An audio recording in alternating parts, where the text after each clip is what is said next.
ಎಲ್ಲ ಪಾಲಕರೇ ಹಾಗೂ ಮುದ್ದು ಮಕ್ಕಳೇ, ಮೊದಲನೇ ಪದ್ಯ ಆನೆ ಬಂದಿತ್ತು ಪದ್ಯ. ಅತ್ಯುತ್ತಮವಾದಂತಹ ಪದ್ಯವನ್ನು ಶ್ರೀ ಬೆಂಡರವಾಡಿ ಸುಬ್ರಹ್ಮಣ್ಯ ಶರ್ಮಾ ಅವರು ರಚಿಸಿದ್ದಾರೆ. ಮೊದಲನೇ ಪದ್ಯ ಆನೆ ಬಂದಿತ್ತು. ಆನೆ ಬಂದಿತ್ತು ಅಣ್ಣ ಆನೆ ಬಂದಿತ್ತು. ಇಲ್ಲಿ ಒಂದು ಮಗು, ಚಿಕ್ಕ ಮಗು ತನ್ನ ಅಣ್ಣನಿಗೆ ಆನೆ ಬಂದಿತ್ತು ಅನ್ನುವಂತಹ ಒಂದು ಮಾತುಗಳನ್ನ ಪದ್ಯದ ಮುಖಾಂತರ ಬಹಳ ಸುಂದರವಾಗಿ ಹೇಳ್ತಾ ಇದೆ. ಚಿಕ್ಕ ಮಗು ತನ್ನ ಅಣ್ಣನಿಗೆ ಹೇಳ್ತಾ ಇದೆ, ಅಣ್ಣ ಆನೆ ಬಂದಿತ್ತು. ಏನ್ ಬಂದಿತ್ತು? ಆನೆ ಬಂದಿತ್ತು. ಯಾವತ್ತು ಬಂತು? ಹಬ್ಬದ ದಿನವೇ ಸುಬ್ಬನ ಮನೆಗೊಂದು ಆನೆ ಬಂದಿತ್ತು. ಯಾವತ್ತು ಬಂದಿತ್ತು? ಹಬ್ಬದ ದಿನ ಬಂದಿತ್ತು. ಅದು ಯಾರ ಮನೆಗೆ ಬಂದಿತ್ತು? ಸುಬ್ಬನ ಮನೆಗೆ ಒಂದು ಆನೆ ಬಂದಿತ್ತು. ಯಾವ ದಿನ ಬಂತು? ಹಬ್ಬದ ದಿನ ಸುಬ್ಬನ ಮನೆಗೆ ಆನೆ ಬಂದಿತ್ತು. ಆನೆ ಬಂದಾಗ ಅಪ್ಪ ಏನ್ ಮಾಡಿದ್ರು? ಅಪ್ಪ ಕೊಟ್ಟ ತೆಂಗಿನಕಾಯಿ ಗೊಳಕು ನುಂಗಿತ್ತು. ಆನೆ ಬಂದಾಗ ಅಪ್ಪ ಏನ್ ಮಾಡಿದ್ರು? ಅಪ್ಪ ಒಂದು ತೆಂಗಿನಕಾಯಿಯನ್ನ ಕೊಟ್ರು. ಅಪ್ಪ ಕೊಟ್ಟಂತ ತೆಂಗಿನಕಾಯಿಯನ್ನ ಆನೆ ಏನ್ ಮಾಡಿತ್ತು? ಗೊಳಕ್ಕಂತ ನುಂಗಿತ್ತು. ಅಮ್ಮ ಏನ್ ಮಾಡಿದ್ರು? ಅಮ್ಮ ಒಂದು ಬೆಲ್ಲದ ಉಂಡೆಯನ್ನ ಕೊಟ್ರು. ಅಮ್ಮ ಕೊಟ್ಟಂತ ಬೆಲ್ಲದ ಉಂಡೆಯು ಗುಳುಮು ಆಗಿತ್ತು. ಆನೆ ಏನ್ ಮಾಡಿತ್ತು? ಅಮ್ಮ ಕೊಟ್ಟಂತ ಬೆಲ್ಲದ ಉಂಡೆಯನ್ನ ಗುಳುಮ್ ಮಾಡಿತ್ತು. ಆನೆಗೆ ಏನಿತ್ತು? ಆನೆಗೆ ಒಂದು ಉದ್ದವಾದ ಸೊಂಡಿಲಿತ್ತು. ಆನೆಗೆ ಉದ್ದವಾದ ಸೊಂಡಿಲು ಇತ್ತು, ಸಣ್ಣ ಕಣ್ಣು ಇತ್ತು. ಉದ್ದವಾದ ಸೊಂಡಿಲು, ಸಣ್ಣ ಸಣ್ಣ ಕಣ್ಣು, ಹಾಗೆಯೇ ಬೆಳ್ಳನೆ ಕೋಡಿತ್ತು. ಆನೆಗೆ ಉದ್ದವಾದಂತಹ ಒಂದು ಕೋರೆ ಹಲ್ಲುಗಳು ಇರ್ತಾವಲ್ಲ, ಅವುಗಳನ್ನ ಕವಿ ಇಲ್ಲಿ ಬೆಳ್ಳನೆ ಕೋಡಿತ್ತು ಅಂತ ವರ್ಣನೆ ಮಾಡಿದ್ದಾರೆ. ಇದರ ಜೊತೆಗೆ ದಪ್ಪವಾದ ಕಾಲು ಆನೆ ಕಾಲು, ದಪ್ಪವಾದಂತಹ ಕಾಲು, ಅಗಲವಾದಂತಹ ಕಿವಿ ಹಾಗೂ ಮೋಟು ಬಾಲವಿತ್ತು. ಎಂಥ ಬಾಲ ಇತ್ತು? ಮೋಟು ಬಾಲವಿತ್ತು. ಆನೆಗೆ ದಪ್ಪ 4 ಕಾಲುಗಳಿರುತ್ತವೆ. ದಪ್ಪದಂತಹ 4 ಕಾಲುಗಳಿರುತ್ತವೆ, ಅಗಲವಾದಂತಹ 2 ಕಿವಿಗಳಿರುತ್ತವೆ, ಒಂದು ಮೋಟು ಬಾಲ ಇರುತ್ತವೆ. ಆನೆಯ ಕಾಲಿಗೆ ಗೆಜ್ಜೆ, ಕೊರಳಲ್ಲಿ ಗಂಟೆ.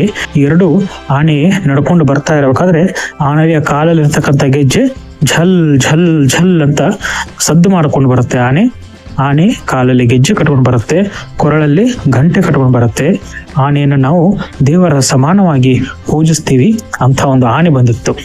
ಆನೆ ಮೈಮೇಲೆಲ್ಲ ಚಿನ್ನದ ಬಟ್ಟೆಯನ್ನ ಹೊದ್ಕೊಂಡು ಬಂದಿತ್ತು. ಆನೆ ಮೈಮೇಲೆಲ್ಲ ಏನಿತ್ತು? ಬಟ್ಟೆ, ಚಿನ್ನದ ಬಟ್ಟೆ ಇತ್ತು. ಆ ಚಿನ್ನದ ಬಟ್ಟೆ ಬೆಳಕಿಗೆ ಫಳ ಫಳ ಹೊಳೆದಿತ್ತು. ಯಾವ ತರ ಹೊಳೆದಿತ್ತು? ಫಳ ಫಳ ಹೊಳೆದಿತ್ತು. ಅಣ್ಣ ಆನೆ ಬಂದಿತ್ತು. ಆನೆ ಹೇಗ್ ಬಂದಿತ್ತು? ಹೆಜ್ಜೆಯ ಮೇಲೆ ಹೆಜ್ಜೆಯನ್ನಿಟ್ಟು ಆನೆ ಬಂದಿತ್ತು. ಆನೆ ಹೆಜ್ಜೆಯ ಮೇಲೆ ಹೆಜ್ಜೆಯನ್ನಿಟ್ಟು ಆನೆ ಬಂದಿತ್ತು. ನಿಮಗೆ ಗೊತ್ತಿರುವಂತೆ ಆನೆ ಏನ್ ಮಾಡ್ತದ? ಹೆಜ್ಜೆಯ ಮೇಲೆ ಹೆಜ್ಜೆಯನ್ನು ಇಟ್ಕೊಂಡು ಬರ್ತದ.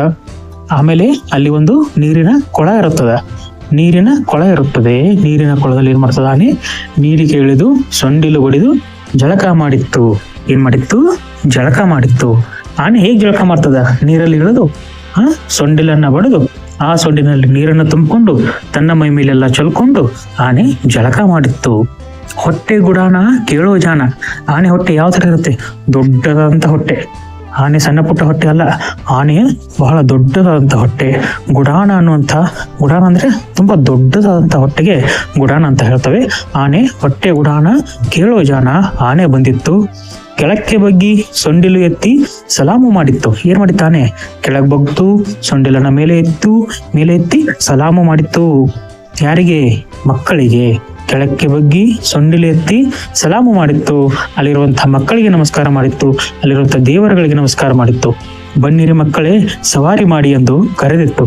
ಕರಿತದ ಆನೆ, ಬರ್ರಿ ಮಕ್ಕಳ, ಬನ್ನಿ ನನ್ನ ಮೇಲೆ ಕೂತ್ಕೊಂಡು ಸವಾರಿ ಮಾಡಿ ಅಂತ ಹೇಳ್ಬಿಟ್ಟು ಆನೆ ಕರೆಯುತ್ತೆ ಮಕ್ಕಳಿಗೆ. ಮಕ್ಕಳನ್ನೆಲ್ಲ ಕೂರಿಸಿಕೊಂಡು ಸವಾರಿ ಹೊರಟಿತ್ತು. ಝಲ್ ಝಲ್ ಝಲ್ ಅಂತ ಕಾಲಲ್ಲಿರ್ತಕ್ಕಂಥ ಗೆಜ್ಜೆಯನ್ನ ಬಾರಿಸ್ಕೊಂತ, ಕೊರಳಲ್ಲಿರ್ತಂತ ಗಂಟೆಯನ್ನ ಬಾರಿಸ್ಕೊಂತ ಆನೆ ಝಲ್ ಝಲ್ ಝಲ್ ಅಂತ ಬಾರಿಸ್ಕೊಂತ ಸವಾರಿ ಹೊರಟಿತ್ತು. ಇದು ಆನೆ ಬಂದಿತ್ತು. ಅಣ್ಣ ಆನೆ ಬಂದಿತ್ತು.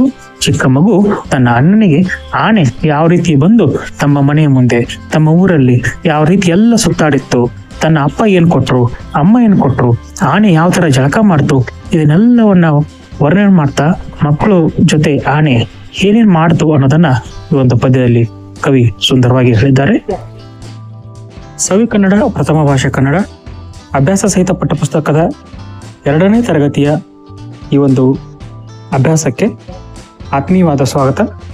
ಸ್ನೇಹಿತರೆ, 2ನೇ ತರಗತಿಯ ಕನ್ನಡ ಪಠ್ಯಪುಸ್ತಕದ ಮೊದಲನೇ ಭಾಗದಲ್ಲಿ 8 ಪದ್ಯ ಅಥವಾ ಪಾಠಗಳನ್ನು ನಾವು ಅಭ್ಯಾಸ ಮಾಡೋಣ. ಮೊದಲನೇದಾಗಿ ಬಣ್ಣದ ಹಕ್ಕಿ, 2ನೇದು ಊರಿ ಉಪರಾಜನಂತೆ, ಈ 2 ಪದ್ಯಗಳು. 3ನೇದು ಗೆಳೆತನ ಹಾಗೂ ಕೆಂಪೇಗೌಡರ ಕನಸು, 2 ಗದ್ಯ ಭಾಗ. ಹಳ್ಳಿಯ ದಾರಿಯ ಬದಿಯಲ್ಲಿ ಇದೊಂದು ಪದ್ಯ. ಸಂತೆ ಹಾಗೂ ಅರಿಯ ಗುರು 2 ಗದ್ಯಗಳು ಮತ್ತು ನನ್ನ ದೇವರು ಇದು ಪದ್ಯ. ಒಟ್ಟು 4 ಪದ್ಯ ಹಾಗೂ 4 ಗದ್ಯಗಳ ಒಂದು ಮಿಶ್ರ ಸಿಲೆಬಸ್ ಅನ್ನ 2ನೇ ತರಗತಿಯ ಮೊದಲನೇ ಭಾಗದಲ್ಲಿ ನೀಡಲಾಗಿದೆ.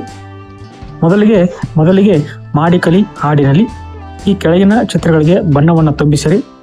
ನಿಮಗೆ ಗೊತ್ತಿರುವಂತೆ 1ನೇದು ಗಾಳಿಪಟ, 2ನೇದು ನಕ್ಷತ್ರ, 3ನೇದು ಮೀನು, 4ನೇದು ಛತ್ರಿ, ಇಂಗ್ಲಿಷಿನಲ್ಲಿ ಅಂಬ್ರೆಲಾ.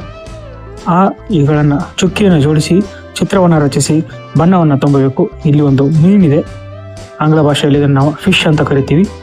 ನಾನು ಕನ್ನಡದ ಜೊತೆಗೆ ಆಂಗ್ಲ ಭಾಷೆಯನ್ನು ಮಕ್ಕಳಿಗೆ ಹೇಳ್ತಾ ಹೋಗೋಣ. ಯಾಕಂತಂದರೆ ಇವತ್ತಿನ ದಿನಮಾನಗಳಲ್ಲಿ ಆಂಗ್ಲ ಭಾಷೆ ಪ್ರತಿಯೊಬ್ಬರಿಗೂ ಕಡ್ಡಾಯವಾಗಿರೋದ್ರಿಂದ ಹಾಗೂ ಪ್ರತಿಯೊಬ್ಬರು ಇಂಗ್ಲಿಷ್ ಭಾಷೆಯನ್ನು ಕಲಿಯಲೇಬೇಕಾದಂಥ ಸಂದರ್ಭ ಇರುವುದರಿಂದ ನಾವು ಕನ್ನಡದ ಜೊತೆಗೆ ಆಂಗ್ಲ ಭಾಷೆಯನ್ನು ಸಹ ಮಕ್ಕಳಿಗೆ ಕಲಿಸುತ್ತಾ ಹೋಗೋಣ.